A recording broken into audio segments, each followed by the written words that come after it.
Again, Alex, thanks for doing this. Would you just tell me a little bit about yourself? Came to the US in 2007, originally on a golf scholarship, finished my 4-year degree. During that process, I started an internship and completed that internship when I graduated.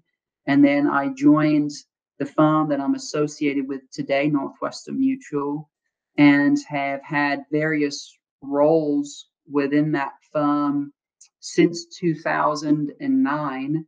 Okay. Most recently, I was the managing director here in Wichita, and kind of a two overarching responsibilities with the firm to run the firm and develop new talent within the firm and lead the organization, and also continue working for clients and with clients. And what I realized after close to 5 years of doing that was I love working with clients. So the end of last year, back end of last year, I transitioned and branded Swainsbury Wealth Management. And so I've been doing that 11 years. It's really my passion, and that's what we do today. That's awesome, man. So that's based on that timeline, like that kind of means that you stepped in right at the end of right as like Lehman Brothers was collapsing in 2008. Like that Yeah, was like in the middle of your internship, wasn't it? yeah, it was. And at 20, I just turned 21. I was such a newbie to real life that looking back on it now, it was very much a theory. Everything was theory. Yeah. It was.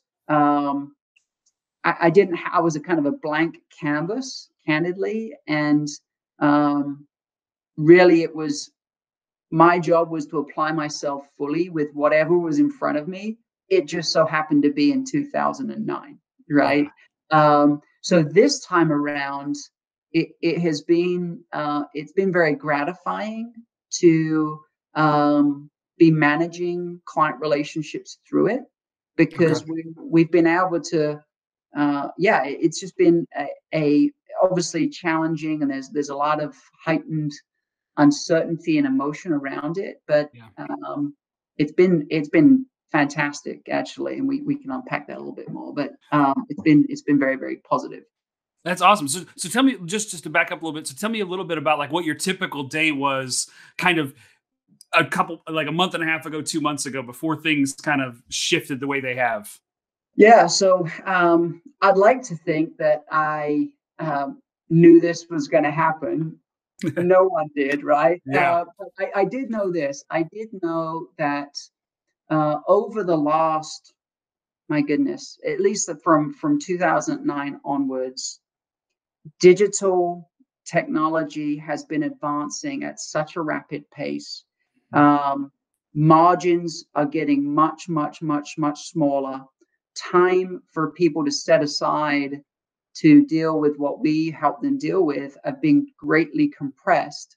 And so I've been seeing this, right? I've been seeing this Yeah. unravel. Clients that I've grown with have gone from having some time to, or now they've got families, and now they've got more demand in their career, and they've got more things pulling at them. So our whole perspective has been, how do we have maximum impact on a shortened amount of time? Well, over the last at least 2 years, I've started to integrate virtual meetings. Yes, with people out of state, but what had started to occur was, if let's just use an attorney, Yeah. that attorney would have to stop what they were doing, get in their car, go or get down the elevator, get in their car, drive across town, park, enter our building, sit in the lobby, have the meeting, and then reverse all of that. Yeah. Well, if the relationship's established and they're so inclined, they can literally be where they are, do as much as they can to avoid distractions, and literally right there and then engage virtually, have the meeting. They've just saved a lot of time. So we've Yeah. seen this kind of evolving appreciation for doing virtual meetings. And so it's been ironic because beginning of this year, what was really historically 100% of in-person meetings had slowly become more digital. And so as this all unfolded, it's for us, fortunately, it's been very, it's kind of affirmed, hey, Yeah. there's a real avenue here to do digital virtual meetings. Not to say without speed bumps, certainly Yeah. on new client engagement, because they don't have that just yet, Yeah. that's been some of the evolution that we've lived through. So you guys were kind of almost positioned to, like a lot of folks who kind of had to all of a sudden, like, I got to get a webcam, I got to get a mic. Like they weren't set up Yeah, for anything. Like what's Zoom? Like trying to figure out how to log in, how to get things to work, how to make that happen. You guys were already kind of ahead of the curve a little bit, and have yeah, really just had all of your clients now have to follow suit. yeah, yeah. It's been a what was once an option. Yeah, They realize that it's now the method, certainly for this quarantine period. Um, but yes, we had tried two or three different web conferencing softwares. Um, just I would say the art of having multiple documents, keeping the meeting flowing, editing the document as you're moving through the meeting. Um, Sending follow-up documents. We had built our process. It's now just where maybe a smaller percentage of meetings were done that way. Literally, to your point, overnight, it's like that's our new normal. yeah. Yeah, and I think that's the challenge for a lot of us is trying to figure out like, how do we work? Even us as a digital agency, like the challenge we've had is a huge part of our internal experience. Not even necessarily client facing, but our internal processes were to talk to the person at the desk next to you, like Yeah, to have those conversations. To when yeah, we're trying to brainstorm on something, to sit at the big table and have everybody around it all at once, and all of a sudden to have to shift all of those meetings has made it has been a challenge. We've adapted and we've learned, but it's definitely something that is hard to replace exactly. Like it's not, virtual meeting yeah, isn't exactly the same. It's great for being more efficient, I think, but it's not yeah, necessarily, it doesn't necessarily help build that relationship that you're hoping to build. yeah, And so I yeah, think that even goes to what you're talking about with a new client. Like yeah, it's hard to build a relationship without some face to face. yeah, So yeah. go ahead, go ahead. Well, the comment I was going to share there is I was working with my consultant, and I was doing phone calls, um, just literally over the phone, and he said, for the reasons that you Yeah. just mentioned, just being able to see, we communicate so much by our body Yeah. language, by our expressions, and certainly engaging a new client, extending the invitation to do a virtual meeting, to do a webcam meeting, for them to experience you and for you to experience them, builds that chemistry Yeah. that you're referring to, right? It's certainly not the same thing as in person, Right. uh, but it's certainly better than the telephone. And so, Absolutely. you know, yeah, Yeah, and I think it lets you see that people are real people too. Like, you yeah, and I both have young kids at home. Like yeah. I'm hoping that nobody breaks into my office in the middle of this. You end up like that the BBC gentleman who has his So kids it's just like, come marching in. His poor wife scrambling trying to get them out. That's a huge part of our life. But I think everybody kind of recognizes like we're all figuring this out. Like we're all yeah, learning, we're growing, and yeah, I don't think you lose your ability to communicate and to speak, and especially in your industry, to be the yeah, expert that you are, just because you have kids in the house. Like it's yeah, not. I think most people recognize that, and that's part of what yeah, makes. I think it's part of what helps build that relationship. yeah. I think so. It's certainly, it's at least it's I've found that um, everyone's in this together. There's Yeah, not one person that has this figured out or day to day. I mean, generally speaking, across the board, everyone is working through this together. So it has brought people, I think, closer to that, and given more grace to, uh, and more authenticity to using a study or using a, you're just where you're at doing the best you can. Yeah. Absolutely. Like that's I don't know that I've ever had somebody ask me in my working life, like, how do you feel about coming to work? Like, do you feel safe? But those are questions that people are asking now Yeah. and having real conversations around it. And I do think at the end of the day, it's a benefit for us all to be able to acknowledge some of the anxiety that's tied up in this, like Yeah. some of the fear that's connected to Yeah. it's really the unknown, I think, that makes it scary. It's not necessarily fear of the virus itself. It's fear of like what's going to happen in all of this. Yeah. Yeah. Yeah. It's real. It's So real. absolutely. So as somebody who kind of sits at that cornerstone of your clients in the market and what that looks like what would you, as somebody who's kind of a professional in that field, want to tell the community, want to talk about, what are you advising your clients when it comes to the market right now? Yeah, I think what this has proven is that uh, fundamentals are key. Yeah. Fundamentals, taking a long-term approach to anything is going to serve us well. People that have been caught up in bad market trends, short-term outlooks, are the ones right now that are really hurting because they may have had a short-term forecast that they Yeah. were anticipating in February, and then literally from top to bottom, everything falls out, which blows up that short-term forecast. Yeah. And what were they really holding on to, Yeah. right? And to go back to an earlier comment, what's been immensely gratifying for me is everything that we do.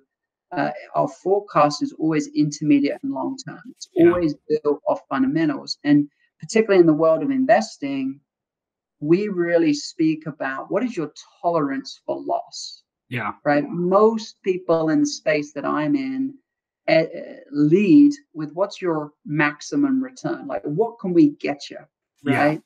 Where we really have always flipped that and said, okay, if we're really going to be in your corner and apply prudence to the way that we help you manage your funds, particularly when we invest, what is your tolerance for downside? Yeah. Because we know that people don't make bad decisions when they're feeling really good about what their money's doing, Yeah. right? It's like, it's when it goes down, it's like, like I wasn't expecting that. So Yeah. we build portfolios, or we manage their funds always with that in mind, and then we help manage their expectations. And on the front end, we have that discussion of, in order to get excess returns over the long term, are you okay with this journey? Because if you're Yeah. not, let's not take as much risk. If you are, then you're in the right spot. So what's been immensely gratifying is you only know how good of an advisor you are when an unforeseen event like this Yeah. is presented, right? And we oversee about 225 families in 19 states, so all Yeah. in the U.S. And we haven't had one client. Truly, we've not had one client pull money out, right? That's awesome. In fact, we've had the opposite, where they're saying, Alex, isn't this the time, buy low, sell high? Isn't this the time that we need to put money to work that we might have available and Yeah. stockpile times like this? And so it's been very gratifying for us to have seen the way that we advise hold up to Yeah. something that we could never seen, never predicted. So Yeah. that's Absolutely. what I we're. I love the way you phrase it, even like the what's your tolerance for loss? Because you often hear people talk about what's your tolerance for risk as Mhm. though that risk is something in and of itself. But really what you're Yeah. asking is what is your tolerance for loss? Like what is your like how much could you stand to lose and not lose your head? Yeah. I think that's a great way to think about it. I don't know that I've ever heard anybody phrase it that way. But it gives such a different perspective for when you're viewing making choices. It's not just a question of, what's the risk here? It's the question of, am I willing to lose a little bit in order to win long term? You got it. You got it. And um, because that's what it is, right? When, Yeah. when a client looks at their account, when you look at your account and you see a retirement account take a nosedive, Yeah. it's not, you're not assessing it as, oh, it's this is a theory. This is just, numbers on a page. Yeah. No, you're like, that's money that I've saved, I've sucked away, I've not spent today and done the Yeah. house, or I've not done these things in the short term. That number is real when it comes crashing down. And we really do speak about that on the front end to have a real perspective for when it does happen, because it's Yeah. going to happen when we don't know, but it is going to happen, and it's going to happen. The longer our investment time horizon, the Mhm. more it's going to happen. And how have we positioned ourselves for when that does happen? You know? Yeah. Absolutely. So, man, I'm so interested in this idea because, like, is there have you seen folks who are almost using this as a personal exercise for growth on, like, okay, I said I was this tolerant for loss, and now I'm going to learn how to really be this tolerant for loss. Like, I think we can Yeah. often deceive ourselves. Have you seen that some? Have you been able to kind of coach some of your clients through that? Talk to me about that. Yeah, absolutely. We'll get a text or a phone call like, I need to talk, or, can we schedule a time? And our first question, right, is how are you feeling? Right. Yeah. Just and they're able to share freely, man, I'm da da da da, and just wherever it goes, right? And we're empathetic towards it. Like, this is real stuff Yeah. that we're talking about. And then our intent there is to then, I always use the analogy, at the end of the day, our job is to help you remember what 110 outside feels like when there's snow on the ground and you've got frostbite, right? Okay. It's to help them move beyond the moment that they're in, Yeah. to think about that time when, okay, so that is, yeah, it's completely a psychological exercise. Yeah. And I think, what this is teaching us is, only humans can do this. You Yeah. know, the robo world, to say it isn't, it isn't a factor, it is not true. But I think what this is helping consumers realize, or is that robots won't be able to help you keep your cool Yeah. when you really are feeling some pressure, right? When Yeah. you really are feeling some, like, okay, I have an algorithm that's helping move my portfolio, but beyond that, like, I just need someone that's going to listen, affirm, counsel me, advise me, help me think beyond where I am, and do some of that personal management. And Yeah. we always say that that's why institutions who manage money will always outperform retail, husbands and Yeah. wives. Okay. When my wife is convicted on something, Yeah. right? And she really wants it. And it's Yeah. okay. There's a dynamic at work there where at some point I'm going to go, okay, to keep that peace in the Yeah. marriage. Right. And, but in an institution, you've got a board, right? You, Yeah. you have 8 people making a decision if it's that big, and there's checks and balances, and that emotion is very much removed, or at least it should be removed from the decision making. Yeah. So yeah, Absolutely. I think that the challenge is we we think that the world is all figured out. Like, we often look around at the business world and we think, like, young adults will well, I've had a couple of conversations over the last couple of weeks of, like, hey, if you're going to start something, like, if you're an entrepreneur, now is a great time to get started, because there is a great leveling here, and there's going to be some open spaces. There's going to be some businesses that don't make it on the other side of this, and yeah, there's going to be opportunities if you're willing to take the risk and you're willing to jump in and see what can happen. And I think the yeah, challenge is, like, we can often look and think, oh, the whole world's figured out, but it's been laid bare is it's not. It's yeah, some of the smartest folks in the world are the logistics managers for Walmart and Target, yeah, and they did not prepare to have enough toilet paper in stock. yeah, Like, yeah, yeah, they've done the forecast, they've done this work to make sure that their supply chain is nimble and robust, but a shock like this rocked everybody. yeah, um yeah, and it's exactly what you said. It's that human beings being able to use their wisdom, wit, um level-headedness to make decisions inside of those parameters that are going to help people to thrive and win. Yeah. Yep. So, Yep. where did you get that? Like, you decide, you kind of jumped into this industry early on. You've done this your whole Yeah. career now. Like, where did you learn that kind of courage? That kind of insight, that kind of empathy. Where did Yeah. that come from for you? Naturally, I'm conservative. Yeah, So I think initially it's, what do I believe, right? mhm, And I've always looked at life from an inside out perspective, right? And so if I'm conservative, if I'm more logical in my reasoning, I want to associate or align myself with other people, yeah, other philosophies that are that way too. And so that would be generally what governed me. And at 20 years old, I think I was fortunate yeah, and really blessed to um, have the experiences that I did to really build that yeah, within me, you know. Um, and then the more you read, the more you research. Let's just use, for example, Warren Buffett, right? yeah, He is known globally for being just the poster child of a fundamental approach to making decisions, right? When no one else has cash available to buy things at a discount, Warren Buffett has cash yeah, well positioned to buy things. Well, that means kind of tapering off these highs that everyone else is riding and going, okay, at some future point, there will be a crash and a correction.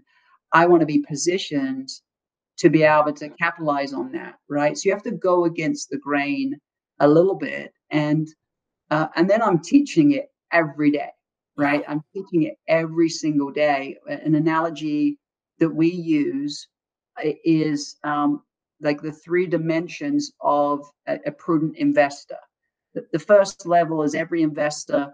Um, at the first layer to them would be that they're seeking growth, right? yeah, They're saying, okay, instead of parking money in my checking account, I want it to put it to work.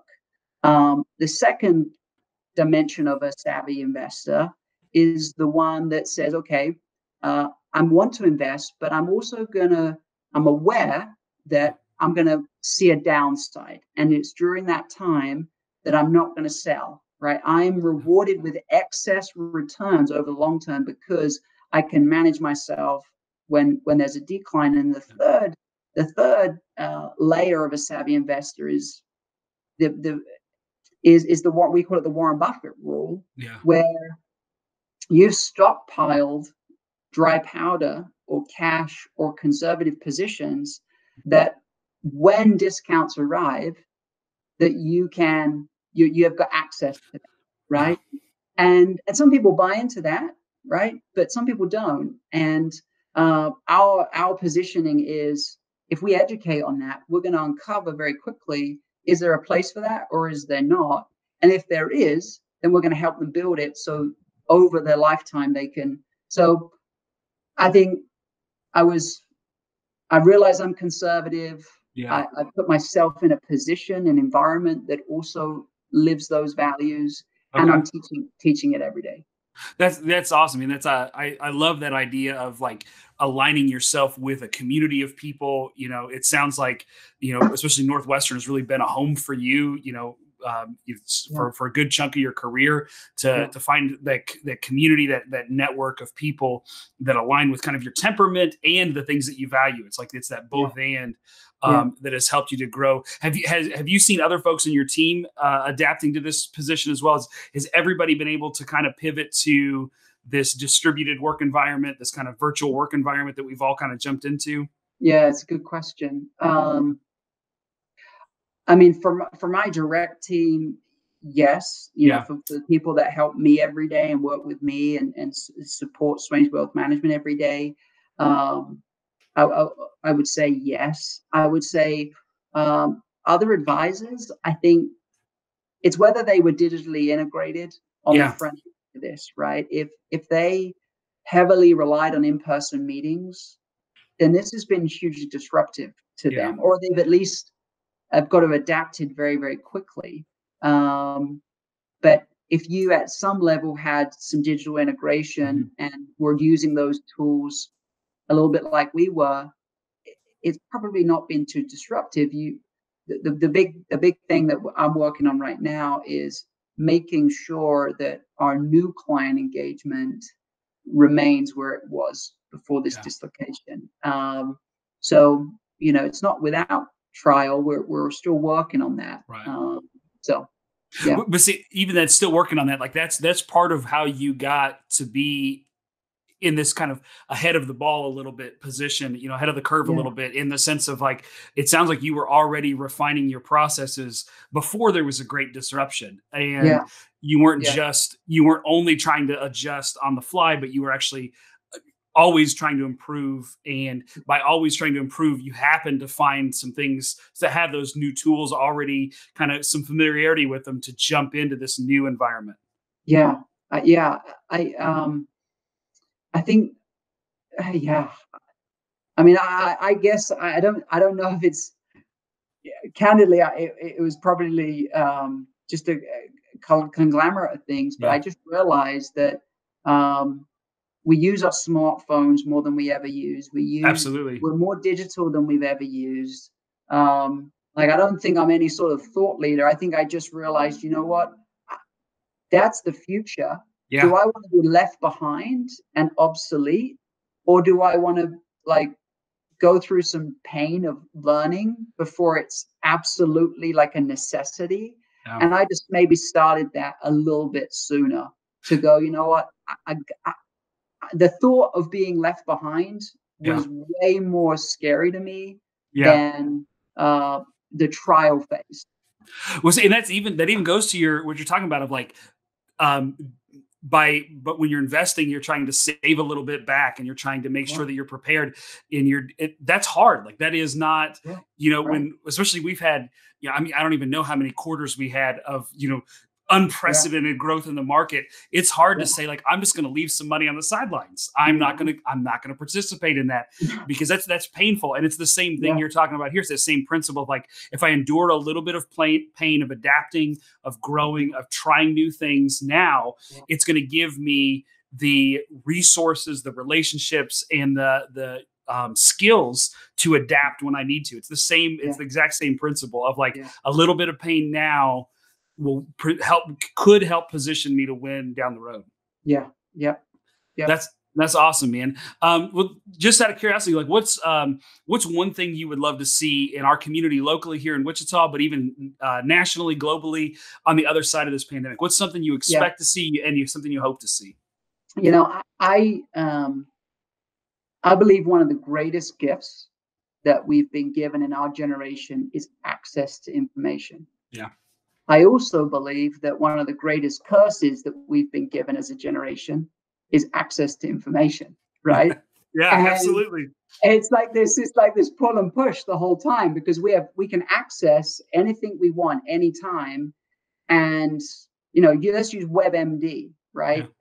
Every doctor is, whilst it's a good resource, they don't want people going in and self-prescribing or self-diagnosing the condition that they've got. Right? It's very harmful to them. They want them to go and get the medical attention they need to do a thorough diagnostic to then be able to prescribe a follow through.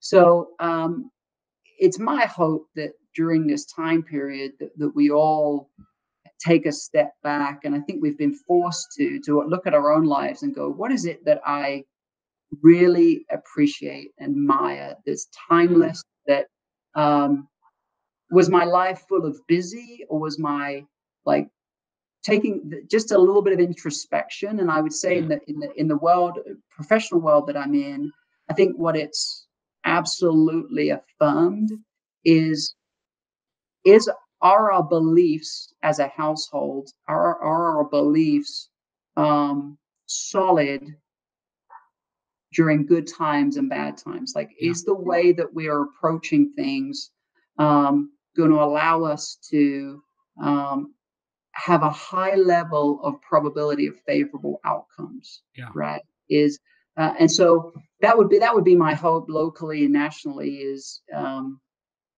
just looking at look back and go, okay, is my belief system Yeah. tight? Because that to me, our beliefs drive our actions drive our outcomes. Yeah. And if our belief system is faulty, well, then the actions we take in over whatever time period, short term or intermediate term, unfortunately aren't going to deliver the outcomes that Yeah. we ultimately want. So that's how that would be my takeaway. I mean, I think that's super wise. The idea of like, because I do think some of us think we believe things, but our actions point to the fact that we don't. Like, Yeah. like No one's they point. immune. No one's immune, but we Yeah. build some skill and some um yeah, more malleable to like, no, let's honor that. Yeah. Let's really, regardless of the stimulus, regardless of the circumstance, let's hold on to that principle, to that truth, and let's not waver in the face of adversity. We because we know that this is going to be good for us, for our families, for our relationships, for our finances, whatever, much into the future. And So, that's awesome. I just appreciate you talking that through.